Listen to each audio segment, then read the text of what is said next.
This next guy coming to the stage comes all the way from Montreal. First time here performing at the stand. Please, everybody, get your hands together for Santi Espinoza.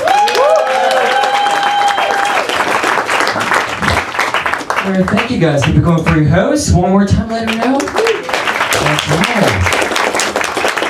Santi Espinoza, the whitest Mexican in New York City. All right? That looks pretty good. I'm getting hungry here. Guys, what's up? Happy Halloween, guys. Happy Halloween. I don't dress up because I'm a grown-up. I don't do that. I was at a party this weekend. This girl, she was like, "Hey, what are you supposed to be?" I was like, "I'm supposed to be Richard Gere when he was 27. I was like, "Oh, what are you, a comedian?" And I was like, "Yeah, I do comedy." "Oh, how much money you make?" "Negative $50 a week, every week, consistently." You guys, I do comedy because I want to tell you the reason why I do comedy, because I want to get laid. It's a reason, you know, I have it. And I remember the first time a girl came after me after, she's like, "Oh my God, you're kind of funny, keep trying, keep trying." "But you also kind of look like a very attractive gay Asian." And I was like, "Why do you think I'm attractive?" This is awesome. I know you guys think you should call you gay and Asian. I don't look Asian, right, guys? Okay. And I know like a lot of people think I'm gay. And when I say a lot of people, I mean my mom. She definitely thinks I'm gay. She called me out the other. She's like, "Hey," you know, she'll be like, "Hey, Santi, ¿cómo estás? How you doing? ¿Cómo se va?" So I'm great, Mom. How you doing? She's like, "How's New York?" And I'm like, "New York's fantastic and a lot of fun." She's like, "Are you gay?" It's like, "Mom, she's just asking if I was gay." I was like, "Just trying to be casual, just trying to be okay." "Yeah, no, that's not what we do, Mom. That's not what we do." She's like, "Well, tell me something. How do you know you're not gay?"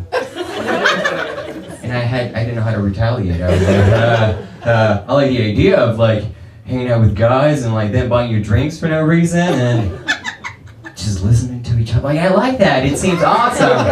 I just don't like the idea of having sex with guys. She's like, "Oh, remember the time when you said you didn't like the idea of eating broccoli? But then you ate broccoli? And you loved it? And you were just eating broccoli for weeks and you were so happy? I just want you to be happy, son." That's the thing, Latino moms, they have no boundaries, right? Like, I was raised Catholic, and growing up, she told me that if I masturbated, Jesus would watch me do it. And I was like, what kind of asshole is Jesus? What's he doing on Friday nights? That was my question. So I'm taking some time off. I'm gonna go see Santi do his thing. Joseph, come on, let's go. Let's do it, Joseph. It's like, well, what kind of, like, every time I went to the bathroom, I was like, where the hell is Jesus? Years later, though, I found out that she wasn't talking about Jesus, she was talking about this guy, Jesus, who lived next door.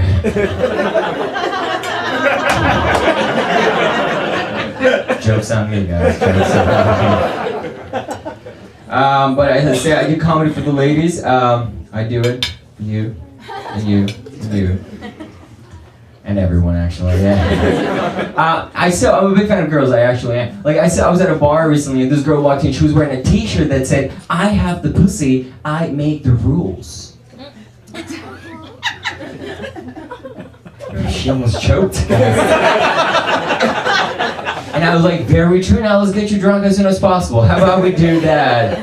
Because as a guy, that's my move, is let me buy you a lot of drinks. Hopefully you like me after that. But like, girls in New York City, they're overconfident. Like, I saw a girl at a bar, she left her drink on her table to go to the bathroom, unattended. And I was like, "Hey girl."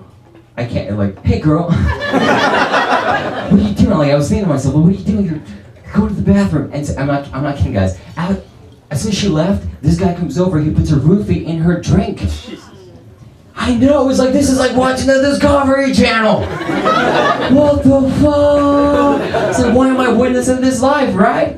So I had two options. I was like, I could be the nice Montreal with the nice Canadian I am and be like, confront this guy and be like, hey bro, it seems like you accidentally dropped a roofie. This girl's drinking, I'm picking it up and don't kill me. Or go and talk to this girl and warn her that she's about to witness some serious action. Like that's so I did the latter because I'm a pussy. I'm not gonna fucking. So I went to the bathroom, not into the bathroom because that would have been rapey. So I went like just near the the door, and she comes out and she's like, hey, what's happening? She's like, hey, don't freak out, but you don't know me, but this is what happened. I saw a guy put a roofie in your drink. Guy, she looked at me. She's like, oh my god, are you serious? Was he cute?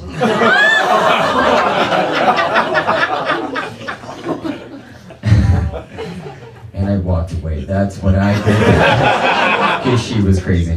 But like, I know I'm crazy on some level because I'm single and I'm 27, and I got some craziness going on. Like I used to do Tinder a lot. Like, have you played? No, you don't play Tinder. But I used to play Tinder. I don't know if play Tinder is the right thing to say, but I don't do it anymore because I wouldn't be able to explain my kids if I met their mother on Tinder. Like, I would have no idea how to explain it to my kids, right? Like, if my son came out, was like, hey, Daddy, how did you meet Mom? I'd be like, well, I was at a bar. I was really drunk, pulled out my phone and swiped 20 times to the right, consistently just, and your mom was the only one who got back to me. And we had unprotected sex. And you're here.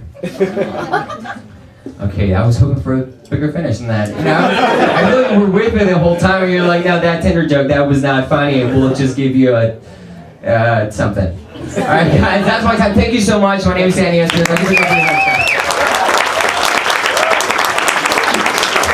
Espinosa, everybody. Keep it going for them.